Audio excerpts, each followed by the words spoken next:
Kimberly A. Martin, Kevin Blackistone, Tim Kalishaw, Mina Kimes. This play from Sunday. T.J. Watt not given a sack. The Steelers appeal to have it ruled a sack. That appeal was denied. This would have given him sole possession of this sack record. Remember how Strahan got the sack record? So bad. Let's go around the horn. What are they even doing?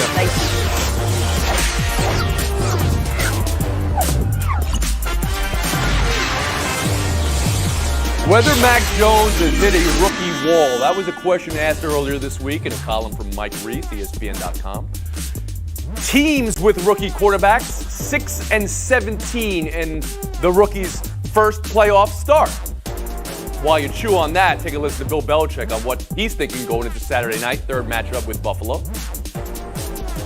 It's a new game. We're start from scratch, and don't think or assume that the game's going to go like another one did.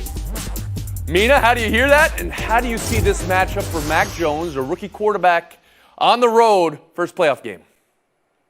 I see it as a chess match. I don't think he's hit a rookie wall so much as defenses have just gotten better at game planning against him, and you saw that on display in round 2. Round 1 was, of course, the 3 throws in the win game. Round 2, the Bills struck back by aggressively playing the run, taking away Mac Jones' check down options, and forcing him to throw outside the numbers, which is where occasionally he struggles. They broke tendency, played way more man coverage than they normally do. Now, it's Bill Belichick's plan to form a game plan with Josh McDaniels. How can they dial up some man-beating concepts, get their running backs in space? I think this is a fascinating coaching matchup. I lean Buffalo because of the discrepancy at quarterback, but I'm not going to count out Belichick's ability to game plan. Tim Kalishaw.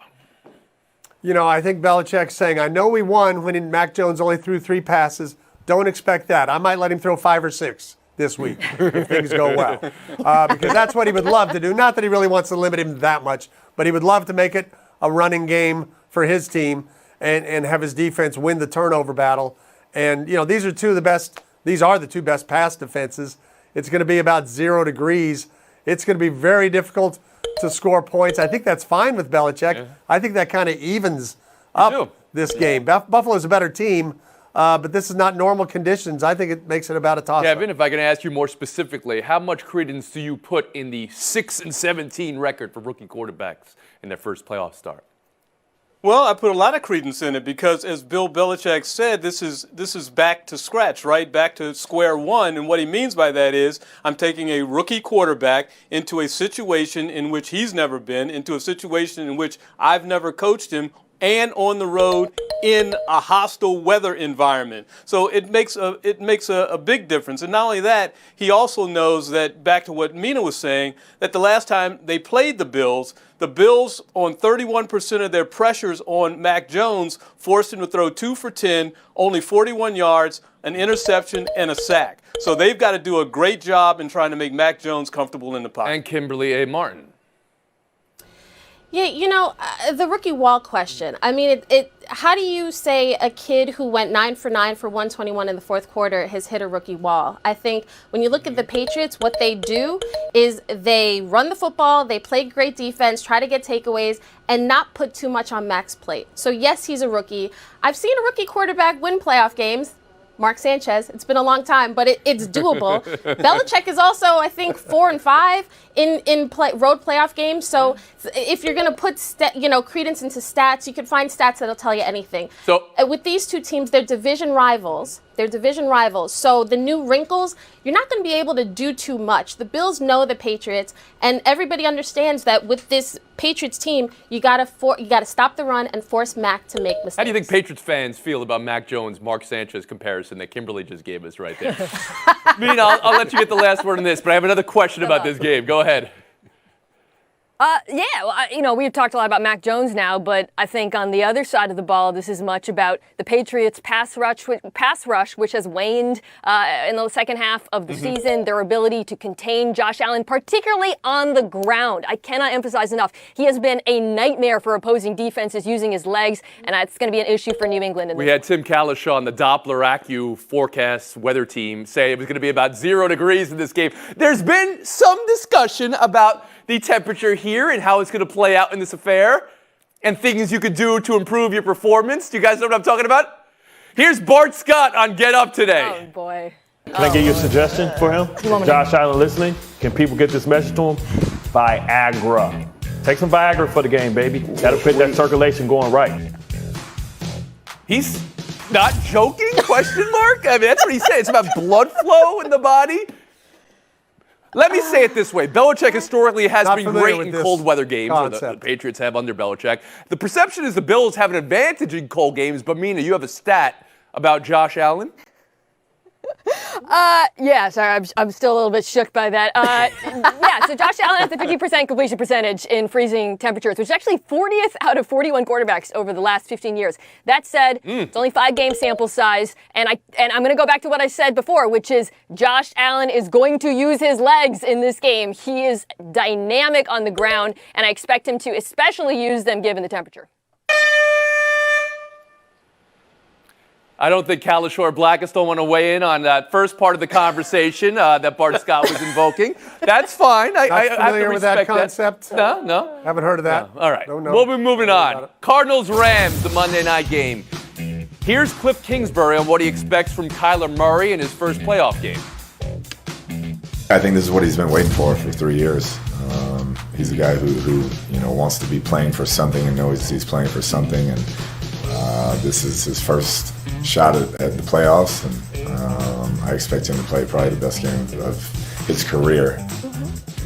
Tim, how do you hear that? And do you see this matchup for Kyler Murray, also his first career playoff game, being in his favor? How do I hear it? I hear it like I'm listening to a Barry White album. But as far as the point about Kyler Murray,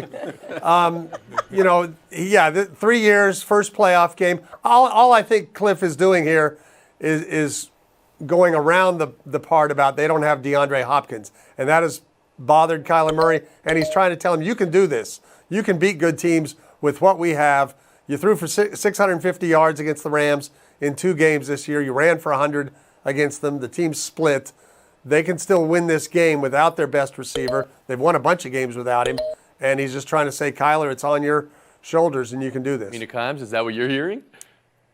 Yeah, well, it's certainly on his shoulders without Hopkins. This is an offense that has struggled at times down the stretch. A lot of things conspiring against them. The receiving talent without Hopkins is lacking. Pressure, you saw in Week 18, Kyler was sacked 5 times by a pretty mediocre Seahawks pass rush. That said, the playoffs are about matchups, and there are some weaknesses on the Rams that I think Kyler in particular can exploit. The linebackers in coverage and against the run have struggled. They are down to backup safeties. If Kyler gets the ball out quick and uses his legs, I think he can keep this one close. Kimberly Martin? Am I the only one that heard Cliff Kingsbury's comments and thought, does he really feel like he has to say this for Kyler's benefit? Kyler's one of the most competitive guys. He understands what's at stake. But Cliff, how about the story of your teams are always they don't finish strong, that when it counts, your teams sort of flame out. Who's that on? That's on the head coach. I feel like Cliff probably should have been talking to himself in the mirror and said, I need to have my best coaching performance, especially against Sean McVay. Kevin Blackistone. You know, we always criticize Bill Belichick and then laugh at him for not saying anything to the media. Well, what did Cliff Kingsbury really say? He didn't really say anything to the media either, just with a different personality. I mean, of course you want Kyler to – of course Kyler was looking forward to this opportunity. This is what football players do. And, of course, Cliff wants him to have the best game of his career because if he does, that guarantees that they're going to be moving on to the next weekend. I think that Kyler Murray will play just fine. I think it's going to be an interesting matchup against a defense that we thought the world of early on and don't think so much of now, and whether or not they can contain him not only on the ground, but that ability that he has to make a perfect pass off balance with somebody right in his grill. So it should be a great game. But, of course, you want him to have his best game of his career. Kalisha, you're in that Cardinal red. I'll give you the last word. People worry a lot about Cliff because that's somewhat shaky Texas Tech record. Let me just remind you, 2-0 against Kyle Shanahan this year, 1-0 against Coach of the Year Vrabel. He's fine. Okay. Don't worry about it. What about against McVay? He's actually playing. Tim's just lost in the bass and the voice of Cliff Kingsbury, which he does have some good bass in that voice. Wish I could get down that low. Yes, all right. One more thing from this game. Roll tape. I've never seen so many of the opposing team's fans at a game. And we came from Detroit, and there are a lot of good traveling teams there, but that was wild. Kelly Stafford, wife of Matthew Stafford, on her podcast. Kimberly, do you think the Rams should be worried about their home field advantage? Well, of course, but I feel like the Rams should also worry about Matthew Stafford throwing multiple interceptions. Yo, there it is, right in the face. Kelly Stafford. I just don't. I feel like when wives and parents and dads start talking, just stop. The issue is, did we not know that we were going to LA? Did we think this was a football city? What did we expect? Yes, if this team plays well, great. Fans will fill the seats, but really, what did she think? Kevin Blackstone, do the Rams have a fan problem going into the game they're hosting in the playoffs? Most of these new stadiums do. This is what happened in Texas when the Cowboys moved into the new stadium. People were complaining about the fact that all these other teams' fans were coming in there and making it sound like it was their home field. I know that happened right here in Washington, D.C. and still continues to happen with the Washington football team. So, yeah, that's a real concern. And as a fan, I don't want somebody else's team's fans in my house. Get out of here. Tim Kalishaw. You know, I do appreciate Kelly showing respect to Cardinal Nation. No one has ever worried about them invading a stadium before. And I can tell you right away, I'm covering the Cowboys. I'm not coming. There's half your fan base. So I wouldn't worry about it too much. The San Francisco thing was crazy, though. I mean, they owned that stadium. But that's a part of the resale market for regular season games. You don't think that applies in the playoffs because you didn't even know the matchup? Not nearly as much. You can't plan 3 months ahead and buy the tickets. Mina Kimes. Yeah, Kelly's mistake here was, saying the quiet part loud. The quiet part in this case being Rams fans relative to opposing fan bases. But living in California, I will tell you, there are Rams fans in LA. That said, San Francisco is still the most popular football team in California. Of course, they're going to travel well for a meaningful game. I'd be more worried about them than Arizona Cardinals fans. That will be the last word. Times 19, Blackstone 17, Kalisha 15, Martin 13. That said, Mina said a couple times, that's approaching fan status. All right. We'll be back. Buy or sell 2 minutes. Year 17. The Mets destroyed the Bulls last night. That third quarter was 39-19. The game was 138-112. Quote, "We're that good," end quote. James Harden, he said, they've only played like 15 games together last year, only 2 this year. It's all coming together. Mina, was this more about Brooklyn's big win or Chicago's unraveling? I agree with James Harden. They are that good. Watching them, I know Kyrie didn't put up big numbers, but when he's out there, everything's just less tight. The ball moves better. You get the sort of spacing you only get when you buy real estate outside of New York, which is appropriate because Kyrie Irving can only play basketball outside of New York. But with him, they're the best team in the NBA. Tim Kalishaw. You know, it helps when Patty Mills goes 6 for 8 from three-pointers, too, and he did that last night. They still play a little bit like an all-star team. They haven't played enough together to really know what they're doing, but they're so good that for stretches, they will be unstoppable. Kevin Blackstone. Yeah, like an all-star team, they do just play once a year together, so, it's kind of the same thing. Everybody's but got let me jokes say today. this. Let me just say this about the Kyrie thing. He's supposed to be one of your big scorers. He's supposed to be dropping 22 a night. He only had 9 last night. Patty picks up the slack. So, we know you can be that good, but I want to see how good you can be when you all 3 are scoring enough, 90 points a game. You want him to score 160? They had 138 last night. Kimberly Martin, you have a takeaway from last night? Yeah, I heard James Harden. I thought, thanks, Captain Obvious. That to me would be like Tom Brady saying, "Oh, guess what? Did you guys know us Bucks were pretty good?" Yeah, this is the whole point of creating this all-star team for you to. It's not about one Wednesday night. It's about not just the regular season. It's about championships. This team is set up for championship or bust. So this win doesn't take anything from the young, exciting Chicago Bulls. This is really just one of those moments where you say, good win, but let's see what else you got. Buy or sell 2, how the Sacramento Kings introduced Russell Westbrook last night. They played cold as ice. They played Ice Ice Baby when he missed shots. Put him on the Jumbotron as the ice-cold player of the game. Westbrook's slump continued. He was 2 for 14. Lakers lose.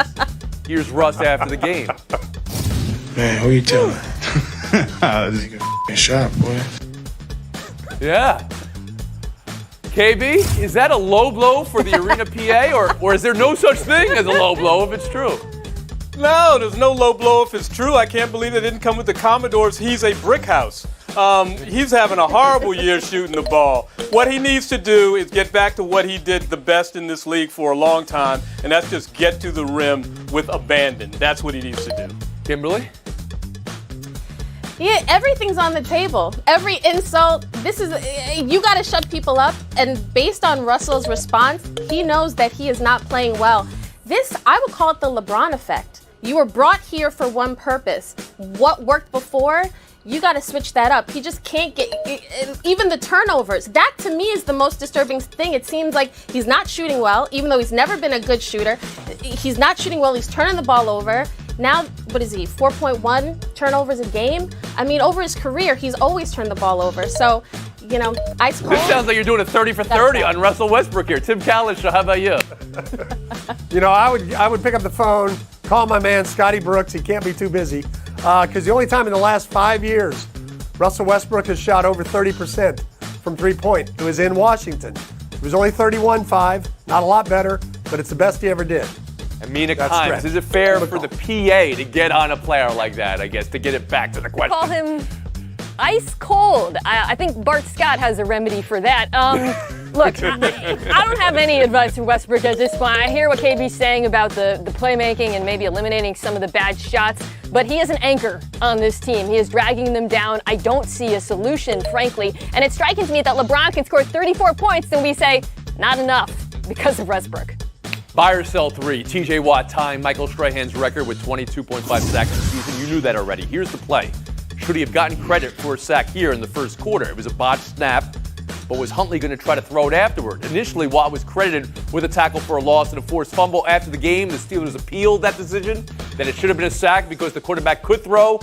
Elias's ruling, appeal denied. No extra sack. Watt still tied for the record. Kimberly, you were there. Is that right? Should TJ Watt have another sack and be the sole record holder? Tony, I am so mad about this. The fact that I get it, rules, aborted play, all that, I get the rules, but this is where the rules mess up the game. Because it is so hard to break this record, and you watch a guy like TJ Watt, this Steelers defense is so different with him.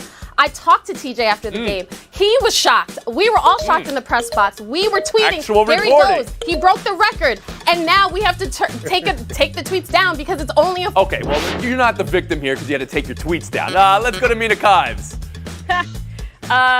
Yeah, that was pretty weak sack. But, of course, Strahan's was weak as well. We all know it's a fake record. Brett Favre walked into him. They are friends. So I have no problem with giving it to TJ because I'm tired of it. Kalisha, that play specifically, do you see that as a sack? Yeah, it's a pass play. He's in shotgun formation. He's going to throw the ball. He gets tackled behind the line of scrimmage. That, in any other world, is a sack. Michael Strahan has all the jobs. He doesn't need all the records. He doesn't need everything. Kevin Blackstone. Oh, this is what we're left with in the statistification of sports right now, that we're tracking this thing down. It didn't look like a sack to me. Just because you're a quarterback and you get tackled. No, because he lost the ball, he was scrambling. But you know what? Give him the record if you want to. What are you saying about the statification? I resemble that remark. Stone, Martin, front row seats for Showdown. Kimes, Kalisha in 2 minutes. Here we go.